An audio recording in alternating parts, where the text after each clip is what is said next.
तो अब हम पढ़ेंगे स्केलेटल मसल की अल्ट्रा स्ट्रक्चर को। तो जब हम लाइट माइक्रोस्कोप में ऑब्जर्व करेंगे स्केलेटल मसल को तो हमें उसकी अल्ट्रा स्ट्रक्चर नज़र आएगी।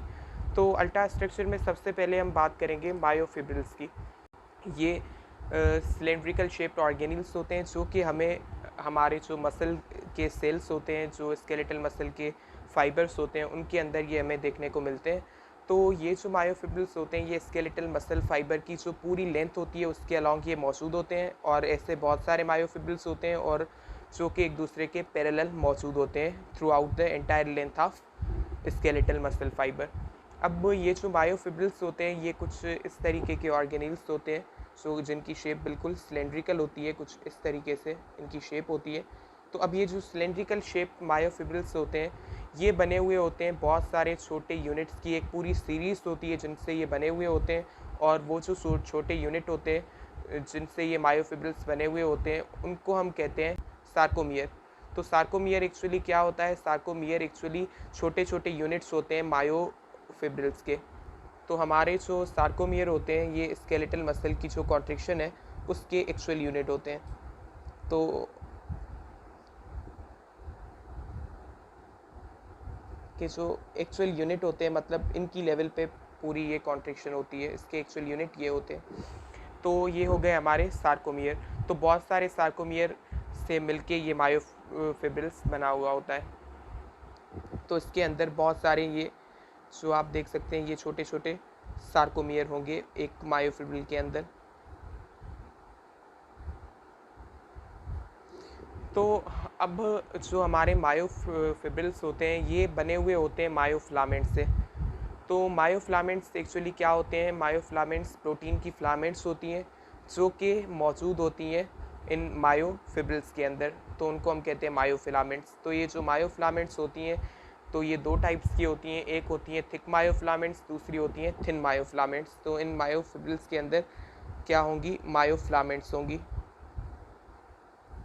तो जो मायोफ्लामेंट्स होती हैं उनके दो टाइप्स होते हैं, एक होती हैं थिक, दूसरी होती हैं थिन। जो थिक होती है वो बनी हुई होती हैं हमारी मायोसिन से, जबकि थिन होती हैं वो मेनली एक्टिन से बनी हुई होती हैं, बट साथ में दूसरे भी प्रोटीन दो होते हैं, एक होता है ट्रोपोनिन और दूसरा होता है ट्रोपोमायोसिन। तो ये हमारी मायोफ्लामेंट्स होती हैं। तो जो मायोफ्लामेंट्स हमारी होती हैं वो एक पर्टिकुलर पैटर्न के अंदर मौजूद होती हैं हमारे मायोफिब्रिल्स के अंदर। तो इन मायोफ्लामेंट्स का जो ये पर्टिकुलर पैटर्न होता है उसकी वजह से हमें मायोफिब्रिल्स के अंदर कुछ बेंड्स देखने को मिलते हैं, कुछ कैरेक्टरिस्टिक बेंड्स देखने को मिलते हैं। तो जो वो बेंड्स होते हैं वो इन्हीं मायोफ्लामेंट्स की एक पर्टिकुलर जो रेगुलर अरेंजमेंट है उसकी वजह से होते हैं। तो वो कुछ बेंड्स होते हैं, तो उन बेंड्स के अंदर एक होते हैं आई बेंड्स और दूसरे होते हैं हमारे ए बेंड, और उसके अलावा एक हमें एच जोन भी देखने को मिलेगा। तो ये कुछ बेंड्स होते हैं जो हमारे मायोफिब्रिल्स के अंदर हमें देखने को मिलते हैं। तो अगर हम देखें सार्कोमीर को तो वो जो सार्कोमीर होता है उसके अंदर ये सारे डिफरेंट बेंड्स मौजूद होते हैं। दो एडजेसेंट सार्कोमीर्स होते हैं वो एक दूसरे से सेपरेटेड होते हैं सेड लाइन से।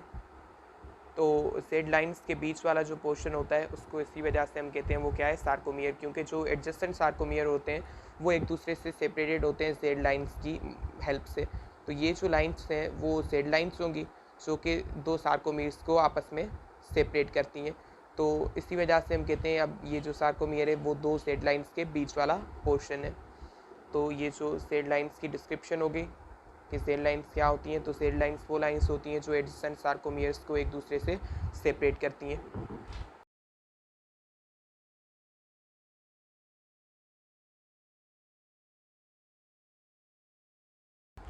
हमारे जो मायोफिब्रिल्स होते हैं उनके अंदर ये जो थिक फिलामेंट्स होती हैं और दूसरी थिन फिलामेंट्स, तो हर एक जो थिक फिलामेंट होती है वो 6 थिन फिलामेंट से सराउंडेड होती है, मतलब कि एक थिक फिलामेंट को 6 थिन फिलामेंट्स सराउंड करती हैं। जबकि अगर हम बात करें थिन फिलामेंट की तो एक थिन फिलामेंट के अराउंड 3 थिक फिलामेंट्स होती हैं। तो ये एक बहुत ही ज़्यादा इम्पॉर्टेंट इन्फॉर्मेशन है। तो हमने पढ़ा कि जो हमारे मायोफिब्रिल्स होते हैं, तो इनके अंदर जो ज़ेड लाइन्स होती हैं, तो उन ज़ेड लाइन्स के बीच वाला जो 2 ज़ेड लाइन्स के बीच वाला पोर्शन होता है, उसको हमने कहा कि वो क्या होता है, सार्कोमियर होता है। तो ये जो हमारा सार्कोमियर होता है, जो 2 ज़ेड लाइन्स के बीच वाला पोर्शन होता है, ये बना हुआ होता है इन्हीं बैंड्स से। ये जो हमने बैंड्स पढ़े, तो ये जो बैंड्स हैं, उसी सार्कोमियर के अंदर मौजूद जो ये फिलामेंट्स हैं, इनके रेगुलर पैटर्न की वजह से हैं। अब जो हमारे बैंड्स हैं, इनको वन बाय वन हम डिस्कस करेंगे। तो अब ये जो पिक्चर है, इस पिक्चर की हेल्प से हम देखेंगे कि कौन-कौन से बैंड्स सार्कोमियर्स के अंदर मौजूद होते हैं। तो आप देख सकते हैं इस फिगर के अंदर, ये एक सार्कोमियर की फिगर है। तो ये जो 2 ज़ेड लाइन्स हैं, इनके बीच वाला ये जो पूरा पोर्शन है, ये सार्कोमियर है। तो ये सार्कोमियर जो है, इसके अंदर ये जो डिफरेंट बैंड्स हैं, ये इसको बना रहे हैं पूरा। तो ये जो बैंड्स हैं, आप देख सकते हैं कि ये हमारी जो फिलामेंट्स हैं, उनके रेगुलर अरेंजमेंट की वजह से हैं। तो ये जो हमारे डिफरेंट बैंड्स होते हैं, इनकी ये जो रेगुलर अल्टरनेशन होती है, इसकी वजह से ही हमें स्केलेटल मसल के अंदर स्ट्रेशंस देखने को मिलती है। डिफरेंट जो स्ट्रिप्स होती हैं मायोफिब्रिल्स के ऊपर, वो इसी वजह से हैं, क्योंकि मायोफिब्रिल्स के अंदर ये जो डिफरेंट फिलामेंट्स होते हैं, इनकी रेगुलर अरेंजमेंट की वजह से कुछ बैंड्स होते हैं, और उन बैंड की जो रेगुलर अल्टरनेशन होती है, उसकी वजह से ही कैरेक्टरिस्टिक स्ट्रेशंस पसेस करते हैं हमारे मायोफिब्रिल्स, और इसी वजह से हमारी स्केलेटल मसल्स को हम कहते हैं वो स्ट्रेटेड है। तो अगर हम देखें यहाँ पे, तो यहाँ पे जो आई बैंड है, ये आई बैंड सिर्फ़ और सिर्फ जो हमारा पोर्शन है थिन फिलामेंट वाला, वो रखता है। मतलब कि जो आई बैंड है, उसके अंदर सिर्फ़ और सिर्फ हमारा थिन फिलामेंट वाला पोर्शन आता है। और ये जो आई बैंड होता है, ये आइसोट्रॉपिक होता है। आइसोट्रॉपिक से मतलब ये होता है कि वो ये लाइट को पोलराइज़ नहीं कर सकता। उसका मतलब कि जब इसके ऊपर विज़िबल लाइट पड़ेगी, तो इसके अंदर ये एबिलिटी नहीं है कि वो उसको पोलराइज़ कर पाए, और ये लाइटली स्टेनिंग होता है। जबकि ये जो आई बैंड होते हैं, ये हमारे सार्कोमियर जो होता है, उसके एजेस पे मौजूद होते हैं। तो ये सिर्फ़ और सिर्फ थिन फिलामेंट वाला जो पोर्शन है सार्कोमियर का, वो रखते हैं। तो इन 2 आई बैंड्स के बीच में जो पोर्शन होता है, उसको हम कहते हैं, वो कौन सा है, वो होता है हमारा ए बैंड। तो अब ये जो ए बैंड होता है, इसके अंदर हमारी जो थिक फिलामेंट्स होती है, उनकी एंटायर लेंथ, उनकी जो पूरी लेंथ है, वो आ जाती है। मतलब कि थिक फिलामेंट की यहाँ से लेके यहाँ तक जितनी भी लेंथ है, वो सारी इस ए बैंड के अंदर आ जाती है। और ये जो ए बैंड होता है, इसके जो बिल्कुल एंड वाले पोर्शन है, वो थिन फिलामेंट और थिक फिलामेंट की ओवरलैपिंग शो करते हैं। आप देख सकते हैं इस तस्वीर के अंदर थिन फिलामेंट और ये थिक फिलामेंट की ओवरलैपिंग वाला जो पोर्शन है, ये भी ए बैंड के अंदर ही आता है। तो ए बैंड के जो बिल्कुल एंड्स होते हैं, वहाँ पे ये ओवरलैपिंग वाला पोर्शन भी आ जाता है, और ये जो ए बैंड है, ये पूरी जो एंटायर लेंथ है थिक फिलामेंट की, वो रखता है।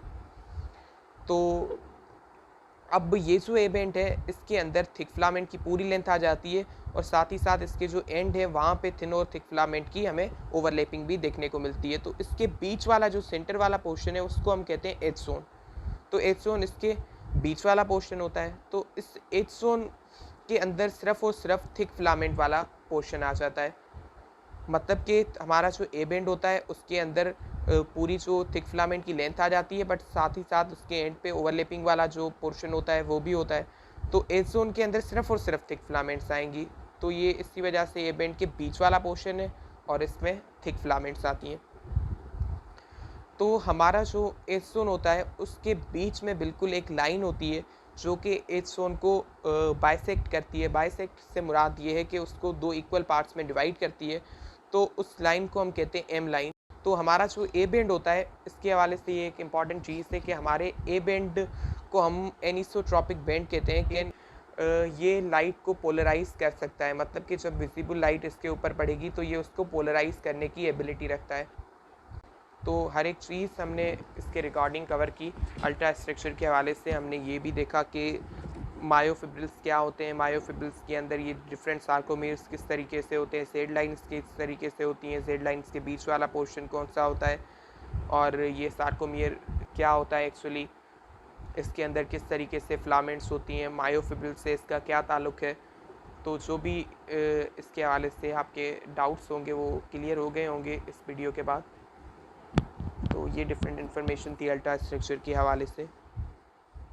Thank you very much.